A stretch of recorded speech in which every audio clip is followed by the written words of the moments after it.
नमस्कार, बहुत स्वागत है आपका। आप देख रहे हैं इंडिया टीवी, आपका प्रोग्राम कहानी कुर्सी की। मैं हूं सौरभ शर्मा। हमारे साथ मेहमान हैं प्रोफेसर संगीत रागी जी, विजय त्रिवेदी, समीर चौगांवकर जी और हर्षवर्धन त्रिपाठी जी। आइए अब आपको बताते हैं दुनिया में चल रहे सबसे घातक और भीषण युद्ध का पूरा अपडेट। रूस और यूक्रेन के बीच युद्ध को रुकवाने के लिए ट्रंप साहब की तो सारी कोशिशें नाकाम हो गई और ट्रंप के दरवाजे पर जा जाकर ज़ेलेंस्की भी अब थक चुके हैं, यूक्रेन के राष्ट्रपति। अब यूक्रेनी राष्ट्रपति ने नया रास्ता ढूंढा है। ज़ेलेंस्की तुर्की की तरफ बढ़े हैं और तुर्की के अंकारा शहर से अब सबसे बड़ी खबर इस वक्त की आ रही है। तुर्की के राष्ट्रपति रेसेप तैयब एर्दोगान और ज़ेलेंस्की के बीच मुलाकात हुई है।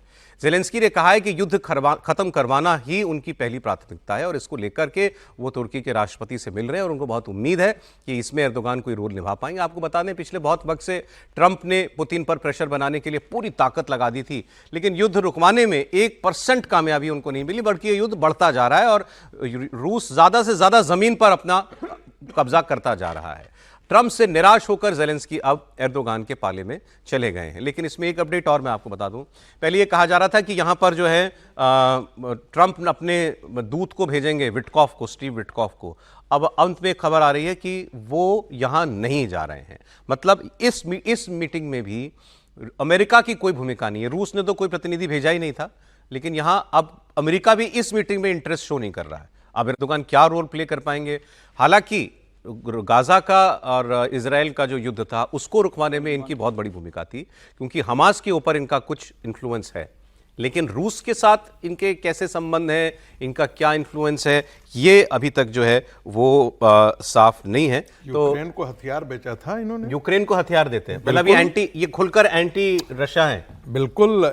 यूक्रेन को शुरुआत के समय जो है उन्होंने ड्रोन सप्लाई किया है। टर्की ने ड्रोन सप्लाई किया है यूक्रेन को। है तो यूरोप का ही हिस्सा, है तो यूरोप का हिस्सा, नाटो का हिस्सा है, नेटो का, हाँ, नेटो का हिस्सा है। हाँ, फिर तो ये एंटी इजराइल, एंटी रशिया हुए ही।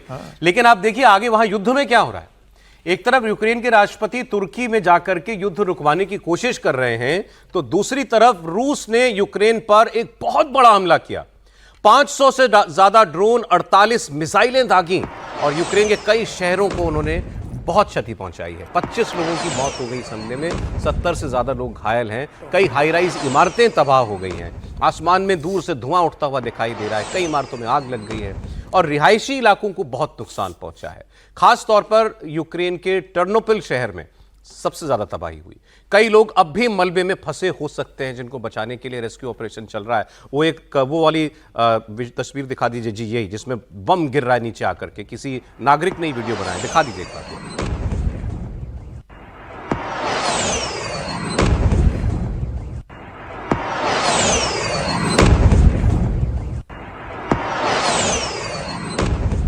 और ठीक ठाक आबादी वाला इलाका विजय जी लग रहा है यहाँ पर ही हमला आबादी वाला इलाका ही है और उस पर जिस तरह से रशिया कर रहा है। लेकिन एर्दोगान को आप इतना नॉन सीरियसली मत लीजिए। एर्दोगान के पुतिन के साथ भी ठीक ठाक से रिश्ते हैं, भले ही वो नेटो का मेंबर है और जैसे प्रोफेसर साहब ने भी कहा कि वो ड्रोन उसको दिए थे। ट्रंप जितना भले ही वो भूमिका नहीं निभा सकते, लेकिन ट्रंप के साथ जितना झगड़ा पुतिन का है कि वो जो कहेंगे वो नहीं मानेंगे, उतनी खराब स्थिति पुतिन और एर्दोगान के बीच में नहीं है। अच्छा, मतलब रिश्ते के हिसाब से देखें, यदि एर्दोगान कोई महत्वपूर्ण सीरियस नोट पर यदि कोई मीडिएट करते हैं और कोई बात करते हैं तो कोई रास्ता निकाल सकते हैं। वो व्यक्तिगत तौर पर तो पुतिन और ट्रंप के अच्छे रिश्ते हैं।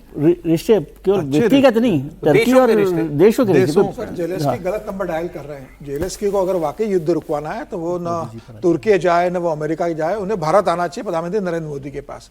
मोदी इस समय वर्ल्ड में, तो देखें क्या होता है। इस वर्ल्ड में सिर्फ मोदी ऐसे शख्स है इस समय जो जिनकी बात पुतिन भी बहुत ध्यान से सुनेंगे, जिनकी बात को ज़ेलेंस्की भी सम्मान देते हैं और दोनों जानते हैं कि नरेंद्र मोदी किसी के साथ अन्याय नहीं करेंगे, जो सही होगा वो बोलेंगे। और उनका भारत भी रूस का बहुत अच्छा करीबी दोस्त है, ज़ेलेंस्की से भी भारत के संबंध अच्छे हैं। तो प्रधानमंत्री अगर नरेंद्र मोदी इसमें हस्तक्षेप करेंगे तो मुझे लगा कि रशिया निश्चित रूप से प्रधानमंत्री मोदी की बात को गंभीरता से लेगा। अभी मैं आपको इस पर अपडेट दे दूं एक पहले कि ये हमने आपको बताया था कि भारत रूस से तेल खरीद में धीरे धीरे कमी कर रहा है। आपको मालूम है आज की तारीख में कितना डिस्काउंट है रूस के तेल पर? $20 प्रति बैरल का। $20 प्रति, ये एक वक्त $5 होता था, आज वो $20 के डिस्काउंट पर अपना तेल बेच रहा है। इसकी वजह ये है तेल के खरीदार कम होते जा रहे हैं। भारत दूसरा सबसे बड़ा खरीदार था, हम भी उसमें जो है वो कमी ला रहे हैं। यूरोप के कुछ एक देश लेते थे ट्रंप ने, उनके ऊपर भी पाबंदी लगा दी है। तो मुश्किल होती जा रही है ये जंग जो है, फाइनेंशियली कहिए आप पुतिन के लिए। और दूसरा, युद्ध के मोर्चे पर भी ज़ेलेंस्की लंबे वक्त से मांग कर रहे थे कि हमें लंबी दूरी तक मार करने वाली मिसाइलें दीजिए आप, क्योंकि रूस के पास तो हर तरीके का हथियार है, वो यूक्रेन की टेरिटरी में बम मारता है, लेकिन यूक्रेन के पास उतनी लंबी दूरी पर हमला करने के हथियार नहीं है, और जो है भी उस पर पाबंदी थी अमेरिका की तरफ से। अब लेकिन रूस के हमले के बाद यूक्रेन ने भी एक बहुत बड़ा पलटवार किया। पहली बार यूक्रेन ने अमेरिकी मिसाइलों से अटैक किया है। अब तक इन मिसाइलों का इस्तेमाल रूस की टेरिटरी में नहीं कर सकता था यूक्रेन, वो उन इलाकों पर रूस की सेना पर हमला कर सकता था जो वो उसके अंदर जो है दाखिल हो गई हैं, लेकिन ऑफिशियल जहां से टेरिटरी शुरू होती है रूस की, उसके बाहर वो ये मिसाइल नहीं यूज कर सकता था। अब वो मिसाइलें जो हैं वो ना सिर्फ ज़ेलेंस्की को मिल चुकी हैं, ज़ेलेंस्की उनका इस्तेमाल भी कर रहे हैं, और इसमें ये और पुतिन का इसमें स्टेटेड वो ये उनका स्टैंड था कि अगर लंबी दूरी की मार करने वाली मिसाइलें देता है अमेरिका या कोई भी यूरोपीय देश ज़ेलेंस्की को, तो ये सीधा नेटो बनाम रूस की जंग मानी जाएगी। तो वो तो काम हो रहा है इस वक्त, त्रिपाठी जी? नहीं, निश्चित तौर पर हो रहा है, और मुझे लगता है कि जो अभी समीर जी ने कहा कि इधर आना चाहिए दिल्ली की तरफ, मैं तो कह रहा हूँ थोड़ा डोनाल्ड ट्रंप को भी अपने रास्ते ठीक करने चाहिए, क्योंकि अब ये जो लड़ाई ओवरऑल है, और जिस तरह से यूक्रेन भी चाहता तो है युद्ध रुके, लेकिन अगर उसके ऊपर लगातार हमले हो रहे हैं तो वो शांति से बैठ भी नहीं सकता है, तो वो अपनी मिसाइल्स का इस्तेमाल करता है, फिर वो तुर्की चला जाता है। अब पुतिन बड़े स्पष्ट हैं कि जब तक कोई कॉन्क्रीट प्लान नहीं आएगा हम बात नहीं करेंगे। तो कुल मिलाकर बड़ी डेडलॉक जैसी स्थिति है, और अगर ओवरऑल कहें कि ये लगता रहेगा तो उसमें भारत के भी हित हैं, दूसरे देशों के भी हित हैं, यहां तक कि अमेरिका के भी हित हैं, क्योंकि हम ये तो कह रहे हैं कि रशिया ने डिस्काउंट ज्यादा बढ़ा दिया, हम ये भी तो देखेंगे ना कि आगे आने वाले समय में जब मार्केट कम होता जाएगा तो अमेरिकी ऑयल के लिए कितनी गुंजाइश बनेगी, अमेरिका के लिए कितनी गुंजाइश बनेगी। जो जयशंकर ने कहा था, हरदीप सिंह पुरी ने कहा था कि हमें तो खुद अमेरिका ने कहा कि आप जाकर तेल खरीदिए। मुझे लगता है कि डोनाल्ड ट्रंप के ऊपर दबाव बने, ये सारे देशों के राष्ट्राध्यक्ष मिलकर अलग से बैठक करना शुरू करें, और उसके लिए दिल्ली अच्छी जगह है, मतलब इसमें कहीं कोई इफ बट नहीं है। समीर जी की ये बात दुरुस्त है कि यहां आकर बातचीत करें और उसमें फिर आगे देखें, तो हो सकता है कि ट्रंप को भी कुछ ईश्वर सद्बुद्धि दे और कहे कि नहीं, इस रास्ते पर बढ़ना चाहिए। ट्रंप साहब अभी लगे हुए सऊदी अरब के राजा की खातिरदारी करने में। हमने कल आपको दिखाया था डिटेल में, वहां के जो राजा हैं MBS मोहम्मद बिन सलमान, वो गए हुए थे। अब अमेरिका और सऊदी अरब के बीच एक बहुत बड़ा डेवलपमेंट हुआ। अमेरिका ने सऊदी अरब को मेजर नॉन नेटो एलाई का दर्जा देने का ऐलान कर दिया है। अमेरिका के राष्ट्रपति का ऐलान तब हुआ है जब सऊदी प्रिंस मोहम्मद बिन सलमान उनके दौरे पर आए हुए हैं, और दुनिया में 20 देश ही हैं ऐसे केवल जिनको अमेरिका नेटो के अलावा मेजर एलाई का दर्जा देता है। इसमें पाकिस्तान भी एक है। लेकिन सऊदी अरब को ये दर्जा क्यों? सऊदी अरब को F-35 जहाज भी, हथियार भी मिलेगा, और बात तो यहां तक हो रही थी कि जैसा समझौता कतर के साथ किया है अभी अमेरिका ने कि कतर की रक्षा अमेरिका करेगा, वैसा ही मोहम्मद बिन सलमान चाहते थे उनके देश के साथ भी अमेरिका करे। सर, ये कमोबेश क्या वही सिक्योरिटी गारंटी है जो सऊदी अरेबिया चाह रहा था अमेरिका से? बिल्कुल। आपने देखा होगा कि इजराइल ने इधर जो है वो कतर तक अपने मिसाइल पहुंचा दिए थे, और कतर अमेरिका का दोस्त होते हुए भी, और इजराइल का भी दोस्त है, फिर भी इजराइल ने कतर पर बमबारी कर दी। तो सऊदी अरबिया को भी कहीं ना कहीं ये डर सता रहा था कि इस प्रकार का कहीं ना कहीं उस प्रकार से इजराइल से कोई हमें अटैक ना आए। और इसने, आपने देखा होगा कि उसी से सऊदी अरब और पाकिस्तान दोनों ने एक strategic defence system, collective defence system के एक निगोशिएशन में आए। कलेक्टिव डिफेंस सिस्टम का मतलब है कि हम और आप दोनों का ये साझा दायित्व बनता है कि यदि हमारे ऊपर खतरा होता है तो हम आपके साथ आएंगे, आपके ऊपर खतरा होता है तो हम आपके साथ आएंगे। तो स्वाभाविक है कि यदि नॉन नेटो का दर्जा है तो इसका मतलब कि जो खुफिया जानकारी जो होगी, स्ट्रेटेजिक जानकारी जो होगी, वो ये दोनों तो शेयर करेंगे ही शेयर करेंगे। यदि किसी इस प्रकार के, अब कम से कम सऊदी अरब इस बात से मुक्त है कि इजराइल हम पर अटैक करेगा। उसके अतिरिक्त सऊदी अरब में कौन अटैक करने जा रहा है? पाकिस्तान तो अटैक करने नहीं जा रहा है। पाकिस्तान, सऊदी अरब का ईरान से एक दुश्मनी है, या कहीं राइवलरी है, दुश्मनी नहीं? ईरान के साथ राइवलरी है।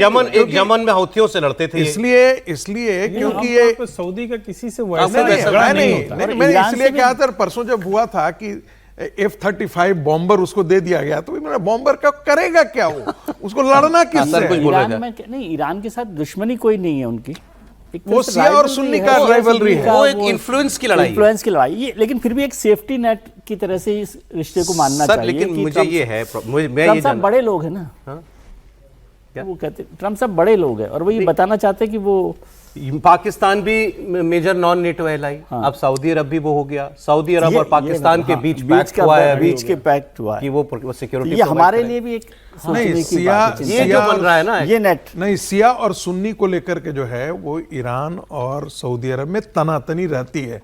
शिया जो है, शियाओं का नेतृत्व जो है, शिया मुस्लिम का नेतृत्व ईरान है, और ईरान जो है वो जब भी शियाओं का के साथ कुछ भी यदि घटता है, चाहे वो सऊदी अरब के अंदर ही क्यों नहीं हो या पाकिस्तान के अंदर हो, तो ईरान स्टैंड लेता है। और इस्लामिक वर्ल्ड का नेतृत्व को लेकर के इन दोनों में राइवलरी। मैं कल कहीं किसी एक्सपर्ट को पढ़ रहा था, तो उन्होंने कहा कि ये जो करार हुआ है, ये मेजर नॉन नेटो एलाई वाला, इससे पाकिस्तान की स्टैंडिंग और इम्प्रूव होगी मुस्लिम जगत के अंदर, वो भी होगा। और इसलिए मैं कह रहा हूँ हमारे लिए भी चिंता की बात है। आप रोज ये सोचते रहे कि हमारे लिए कोई चिंता की बात नहीं, ये सब चीजें एक एक स्टेप में आप ये जोड़ पक्के होते जा रहे हैं, जोड़ पक्के होते जा रहे हैं। इसमें दो चीजें हैं, मैं तार जोड़ने चाहिए। बार बार कहता हूँ, हालांकि मैं इससे पूरी तरह सहमत नहीं होता हूँ कि पाकिस्तान की स्टैंडिंग बड़ी मजबूत हो रही है। जो भी इस वक्त के घटनाक्रम आप देख रहे हैं, उसमें एक व्यक्ति के निजी महत्वाकांक्षा का मसला है। ये देश के तौर पर अमेरिका का व्यवहार नहीं, ये दोनों का फर्क बार बार करना पड़ेगा, और दुनिया भर के एक्सपर्ट ये फर्क कर रहे हैं। भारत के तौर पर, देश के तौर पर हमें यह समझना पड़ेगा, डोनाल्ड ट्रंप के मन में कुछ है, और मैं बार बार कहता हूं कि वो फंस गए। वो जो कह रहे थे, वो जो 4 साल में अलादीन का चिराग घिस के जिन्न पैदा करना चाह रहे थे, वो नहीं कर पाए। अब उनको लगता है कि ये तरीका काम करेगा क्या, अच्छा चलो ऐसे काम कर लेंगे। उनको लगता है कि एकदम से जो जिसको कहते हैं कि अनकन्वेंशनल जो तरीके हैं, वहां हम जाएंगे और कुछ हासिल कर लेंगे। लेकिन अल्टीमेटली क्या उससे कुछ हासिल हो रहा है? क्या सऊदी अरब ने पाकिस्तान के साथ एक पैक्ट कर लिया कि आपके ऊपर हमला, हमारे ऊपर हमला, उससे क्या सचमुच कुछ होने वाला है? इसको समझ नहीं, सीरियस नोट पे समझने की जरूरत है। इसको आप ये समझते रहें, एक तो ये समझने की जरूरत है कि ये ट्रंप साहब का मसला नहीं है। अमेरिका तो हमेशा ही पाकिस्तान को अपने साथ रखा है, सपोर्ट पहले से मिला हुआ, हमेशा से मिला हुआ। बल्कि मोदी सरकार आने के बाद उसमें एक थोड़ा सा कमजोरी आई थी, मैं उसको डिस्टेंस भी उस तरह से नहीं कह रहा, तो वो है। और ये सामान्य स्थितियों के लिए नहीं होती चीजें कि आज कोई झगड़ा हो रहा है तो कोई सड़क पे चल के नहीं हो रहा। ये सब चीजें मिलकर जिस दिन कोई क्राइसिस आता है, उस दिन कैसे देश बिहेव करते हैं उसका फर्क। हमारे पाकिस्तान के बीच जो भी चल रहा है उसमें वो दिन का बाद है, पता नहीं। उस लिहाज से अगर कहें, रशिया यूक्रेन कहां जा रहा है? थर्ड वर्ल्ड वॉर की तरफ जा रहा है। हाँ, फिर तो पूरा का पूरा यूरोपीय यूनियन किधर खड़ा होगा? कर रहे हैं। अरे अभी तो आप छोड़िए, रूस यूक्रेन में तो है ही है, जहां लग रहा था शांति हो गई, वहां देखिए क्या हो रहा है। सर तो खड़ा है ही। सर खबर देखिए समीर जी, हमास से जुड़ी हुई खबर है। दम है तो हथियार डलवा के देख लो। हमास ये एक्चुअली ललकार रहा है इस वक्त ट्रंप को। अभी तक लग रहा था कि भाई हमास ने सीज फायर करवा लिया, वो ट्रंप की बात भी मान लेगा। अभी जो यूनाइटेड नेशंस सुरक्षा परिषद में जो प्रस्ताव पारित किया गया, जिसमें यह कहा गया कि ट्रंप का जो पीस प्लान है वो अब एक tariqe से यूएन का प्लान बन गया और वहां पर एक पीस कीपिंग फोर्स जो है वो तैनात की जाएगी। हमास ने इस प्रस्ताव को ठुकरा दिया है। उसने कहा कि ये पीस कीपिंग फोर्स, जिसको इंटरनेशनल स्टेबलाइजेशन फोर्स ट्रंप कहते हैं, उन्होंने कहा ये बहुत खतरनाक है और हमास ने खुद और गाजा के दूसरे संगठनों के आधार पर इस प्रस्ताव को ठुकरा दिया है। उन्होंने कहा कि ये जो फोर्स आप वहां लगाएंगे, ये फोर्स शांति कायम करने की बजाय इस लड़ाई में एक पक्ष बन जाएगी, एक पार्टी बन जाएगी। तो मतलब उसको सीधे सीधे ये लग रहा है कि आप ये फोर्स जो बना रहे हो, ये हम ही से लड़ने के लिए बना रहे हो। तो हमास ने इससे इनकार कर दिया है। तो फिर अभी तो ये तो पहले चरण के बाद ये दूसरा चरण शुरू ही हुआ था, वही विफल होता हुआ दिखाई दे रहा है। समीर जी, मुझे लग रहा है कि इजराइल के जो प्रधानमंत्री है नेतन्याहू, उनकी मन मांगी मुराद पूरी हो गई है। वो यही चाहते होंगे कि हमास को ऐसा बयान दे या कुछ इस तरीके से करे कि हमें फिर हमला करने के लिए और फिर हमास को खत्म करने के लिए मौका मिले। और जो गाजा पीस प्लान बनाया गया है, जहां अमेरिका पाकिस्तान भी अपनी सेना भेजेगा और कह रहे थे कि भाई उसे डेवलप किया जाएगा, एक हिस्सा इजराइल के पास रहेगा, दूसरा एरिया को डेवलप किया जाएगा। मुझे लग रहा है कि अब नेतन्याहू कहेंगे, देखिए मैं आपको बता रहा था, दुनिया से कहेंगे, अमेरिका से भी कहेंगे कि ये हमास लातों के भूत ही ऐसे मानेंगे नहीं, इन्हें जड़ से खत्म करना पड़ेगा। और अब देखना, जब हमास का ये बयान आ गया लिया है, तो अब निश्चित रूप से नेतन्याहू फिर हमला करेंगे वहां पर और हमास को नस्तानबूद करने के लिए अब उन्हें एक प्रकार से हमास ने मौका दे दिया एक बगल वाले देश पे तो उन्होंने दोबारा हमला शुरू कर ही दिया है, लेबनान पर, लेबनान। जहां अभी पिछले साल या इससे पिछले साल आपने देखा था हिजबुल्लाह को खत्म किया था, बुरी तरीके से खत्म कर दिया था। अब इजराइल ने लेबनान पर फिर हमले शुरू कर दिए हैं। हिजबुल्लाह को टारगेट करके इजराइल ने एक बड़ा अभियान वहां चलाया हुआ है और साउथ लेबनान के इलाके में हिजबुल्लाह के ठिकानों को टारगेट करके क्लस्टर बम्स वहां पर गिराए हैं और इजराइल का कहना है कि उसने हिजबुल्लाह के हथियार डिपों को जो है वो टारगेट किया। उसकी तस्वीरें भी इस वक्त आपकी स्क्रीन पर दिख रही हैं। तो मुझे तो हैरानी कभी कभी ये जो इजराइल का एपेटाइट फॉर वॉर है उसको सोच के कभी होती है। ये देश हमेशा जो है युद्ध मोड में रहता है। मैं डरता आरोप नहीं के सेंस में नहीं कह रहा हूं, अच्छा है वो। बचाव के सेंस में भी, लेकिन हमेशा वो जो है उसको वो खबरों में इन्हीं वजहों से रहता है। आप ये देखिए, ये जितने इस्लामिक कंट्रीज हैं ये पिटने के बाद गठबंधन से बाहर आए हैं। 1967 को ले लीजिए, 1947 को ले लीजिए। आप जब होली और दीपावली मना रहे हो और आपके पर सारे मुस्लिम कंट्री मिल करके एक रात के अंधेरे में आप पे बम्बार्डिंग आपके शहरों पर करना करें और उनको पीट करके आप बाहर निकालते हैं। कैंप डेविड समझौता नहीं हुआ होता तो आप समझते उस समय इजिप्ट भी इनको लीड कर रहा था, उस गठबंधन के साथ था। ये इसलिए करता है इजराइल क्योंकि यदि नहीं पिटाई करे तो ये सुधरने वाले नहीं है। हमेशा बड़ा जज्बा चाहिए साहब ऐसे रहने के लिए। है उनमें जज्बा, ये जज्बा है, तभी तो इतनी छोटा। आप सोचिए रेगिस्तान को हरा भरा कर देना, ये मामूली आप समझ रहे हैं। हम पानी के लिए तरस रहे हैं और भूमध्य सागर से वो पानी फिल्टर करके और दो छोटी छोटी खबरें पाकिस्तान की आपको और दिखा दूं। हमारे लिए छोटी, उनके लिए बहुत बड़ी। पाकिस्तान में जिस तरीके का माहौल इस वक्त बना हुआ है, पूरे देश में आग लगी हुई है, तो कौन सी कंपनी जाकर के वहां व्यवसाय करना चाहेगी? कई एमएनसीज जो हैं वो छोड़ के जा चुकी हैं पाकिस्तान। बीते 2 वर्षों में 30 से ज्यादा बड़ी कंपनियों ने अपनी मैन्युफैक्चरिंग को और डायरेक्ट बिजनेस ऑपरेशंस को पाकिस्तान में बंद कर दिया। रिवर्स हो रहा है वहां पर। भारत में दुनिया भर के लोग आ रहे हैं और वहां पर उनकी अर्थव्यवस्था कमजोर पे कमजोर होती जा रही है। बिजली नहीं है वहां पर, बिजली की डिमांड घटती जा रही है। बहुत बड़ा एक संकेत होता है इकोनॉमी के अच्छा करने का कि बिजली की डिमांड बढ़े। बिजली की डिमांड नेगेटिव में जा रही है। आपके पास फॉरेन रिजर्व है नहीं। अब जो कंपनियां वो चल रही हैं वहां पर, बड़ी कंपनियां, वो भी किसी भी वक्त अपने ऑपरेशंस वहां पर बंद करने या कारोबार समेटने को मजबूर हो जाएंगी। अक्टूबर 2025 में अब भी प्रॉक्टर गैम्बल ने, जो कि एफएमसीजी सेक्टर की सबसे बड़ी कंपनी शायद दुनिया की है, उसने पाकिस्तान में मैन्युफैक्चरिंग बंद कर दी। जुलाई 2025 में टेक कंपनी माइक्रोसॉफ्ट ने 25 साल बाद सारे ऑपरेशन समेट दिए पाकिस्तान से। 24 के आखिरी महीने में यामाहा मोटर्स ने स्केल डाउन किया, फिर पाकिस्तान छोड़ ही दिया। 2024 में ही टोटल एनर्जी कंपनी ने 50% अपने स्टेक जो थे वो पार्को नाम के एक फर्म को बेच दिए।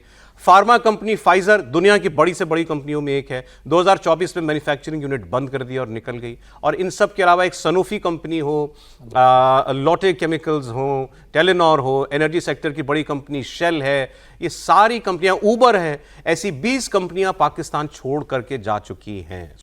और अभी एक रिपोर्ट ये आई है कि आने वाले कुछ वर्षों में दुनिया की तीसरी सबसे बड़ी आबादी वाला मुल्क पाकिस्तान बन जाएगा। क्या तो खिलाएगा और क्या नौकरी देगा? तीसरी बड़ी आबादी का मुल्क तो बनेगा, लेकिन दुनिया का सबसे बर्बाद मुल्क तो हमेशा बना रहेगा वो। और वहाँ जिस तरीके से हालत है कि कंपनी से कहा जाता है कि भाई कंपनी तो महीने का जो बिल आती है बिजली का वो पे करती है, वहाँ कहा जा रहा है कि भाई हमारी स्थिति ठीक नहीं है, आप 1 महीने का एडवांस हमको बिजली का बिल दे दो। अब कंपनियां कह रही कि आपको बिजली का बिल का पेमेंट एडवांस कर दे, पानी आप सप्लाई करते हो उसका एडवांस दे दे, कहीं रेंट पे लिया तो आप रेंट एडवांस मांग रहे हो, जमीन आप दे नहीं रहे हो, जो फ्री में जमीन मिलती थी उसकी आप कीमत वसूल कर रहे हो, एम्प्लॉयमेंट कुछ नहीं है। तो कंपनी की जो हालत खराब हो रही है, तो कंपनी कह रही आतंकवादी देश में रहने से बेहतर है कि इस देश से निकला जाए। और मुझे लग रहा है कि अब पाकिस्तान के पास आपको सुन नहीं रहे आजकल आप। नहीं, इससे क्या मतलब है? मुनीर साहब फील्ड मार्शल बन गए, इससे बड़ी क्या बात हो सकती है? बड़ी बात है ना। और क्या आप कहते हैं, ताहयात की फील्ड मार्शल बन गए। बहुत शुक्रिया सर, समय इतना ही था। हर्षवर्धन जी, विजय जी, प्रोफेसर साहब आपका, समीर जी बहुत धन्यवाद आपका।